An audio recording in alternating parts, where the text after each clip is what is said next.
Hi hello నమస్తే welcome back to an vlogs my YouTube channel అండి. కొత్త రెసిపీతో వచ్చేసానండి. పప్పు నానపెట్టకుండా రుబ్బకుండా నేనైతే కొత్త రెసిపీతో మళ్ళీ మీ ముందుకు వచ్చేసానండి. దోశలను అయితే వేసేద్దాం పదండి. బోరు కొట్టించకుండా పదండి వీడియోలోకి అయితే వెళ్ళిపోదాము. ఒక బౌల్ని అయితే తీసుకొని అందులో గోధుమ పిండి 1 కప్పు వరకు యాడ్ చేసుకుందామండి. అలాగే రవ్వను కూడా యాడ్ చేసుకుందాము.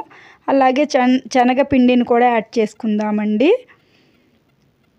రుచికి తగినంత సాల్ట్ను కూడా వేసుకొని అన్నీ కలిసేలాగా కలిపి ఒక పక్కనైతే పెట్టేసుకుందామండి. అన్ని రకాల దోశల్ని చూసుంటారండి. బియ్యం మినపప్పు దోశల్ని చూసుంటారు, రాగులతో దోశల్ని చూసుంటారు, అలాగే పెసరతో దోశల్ని చూసుంటారు, రకరకాల దోశలను అయితే చూసుంటారు. ఈ కొత్త దోశలను కూడా చూసేద్దాం పదండి. ఒక బంగాళదుంపనైతే తీసుకున్నానండి.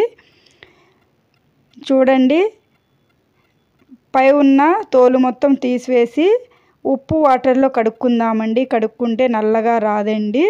దోశలు చాలా కరకరలాడుతూ రుచిగా ఉంటాయి. ఈ బంగాళదుంపని చిన్న చిన్న పీసెస్గా కట్ చేసుకుందామండి. ఒక బంగాళదుంప అయితే తీసుకుంటున్నానండి దోశలకి. ఇలా కూడా చేసుకోవచ్చా దోశలు అని ఆశ్చర్యపోయేలాగా ఈ దోశలు ఉంటాయండి. ఒక మిక్సీ జార్ని అయితే తీసేసుకొని మనం కట్ చేసిన బంగాళదుంప ముక్కలు, అలాగే చిన్న సైజు ఉల్లిపాయ, పచ్చిమిర్చి వేసుకుందామండి. అల్లం వెల్లుల్లి ముక్కలను కూడా వేసుకుందామండి. చాలా రుచిగా ఉంటాయండి ఈ దోశలు అయితే. కొంచెం పెరుగును కూడా యాడ్ చేసుకుందామండి.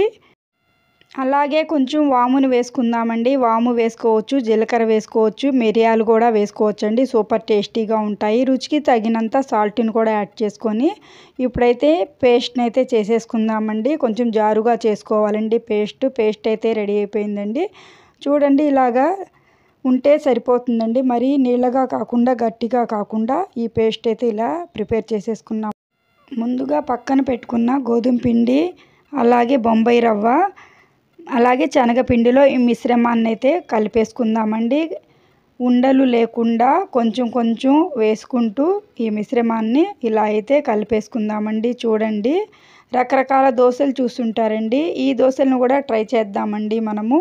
చాలా రుచిగా ఉంటాయండి. మా వీడియో చివరి వరకు చూసి మీరు కూడా ట్రై చేయండి. కొంచెం కొంచెం వాటర్ని పోసుకుంటూ ఈ మిశ్రమాన్ని అయితే ప్రిపేర్ చేసేసుకుందామండి. ఉండలు లేకుండా చక్కగా ఇలా కలుపుకోవాలండి. చాలా రుచిగా ఉంటాయండి. మనమైతే బియ్యము నైట్ నానబెట్టి బియ్యం మినప్పప్పు పొద్దున్నే కానీ ఉదయం నానబెట్టి నైట్కి కానీ వేసుకుంటూ ఉంటాం కదండి. అలా కాకుండా అప్పటికప్పుడు ఒక 20 నిమిషాల్లో రెడీ అయిపోయే రెసిపీ అండి. Simple recipe. ఇప్పుడు ఒక 20 నిమిషాల పాటు పక్కన పెట్టేద్దామండి. ఇప్పుడు స్టవ్ వెలిగించుకొని ఒక ప్యాన్ని పెట్టుకొని దోశలను అయితే ప్రిపేర్ చేసేసుకుందామండి. చూడండి, దోశలు చాలా రుచిగా ఉంటాయండి. ఇలా ట్రై చేయండి.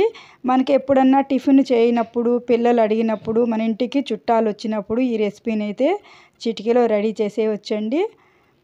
ఎక్కువ రోస్ట్ చేయకుండా లైట్గా రోస్ట్ చేయాలండి. 2 వైపులా మెత్తగా. పిల్లలు పెద్దవాళ్ళు తింటారు కాబట్టి లైట్గా రోస్ట్ చేసుకుంటే సరిపోతుందండి. సూపర్ టేస్టీగా ఉంటాయండి. ఈ పిండిలో మనము చాలామంది ఈ మిశ్రమం కలిపేటప్పుడు తినే సోడా వేస్తారు, అలాగే ఈనో వేస్తూ ఉంటారండి. మనము ఎలాంటి ఈనోలు తినే సోడా వేయలేదండి. చూడండి, కరకరలాడే దోశలు, ఇన్స్టెంట్ దోశలు ఎలా రెడీ అయిపోయాయో మీరు కూడా ట్రై చేయండి. మా వీడియో చివరి వరకు చూసి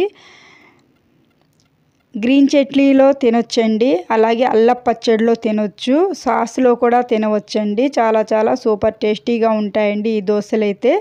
మీరు కూడా ట్రై చేయండి. మా వీడియో అయితే ఎక్కడ స్కిప్ చేయకండి. మా వీడియో చివరి వరకు చూడండి. మీకు నచ్చితే చిన్న లైక్ ఇవ్వండి. కొత్త వారైతే సబ్స్క్రైబ్ చేసుకోండి ప్లీజ్ అండి.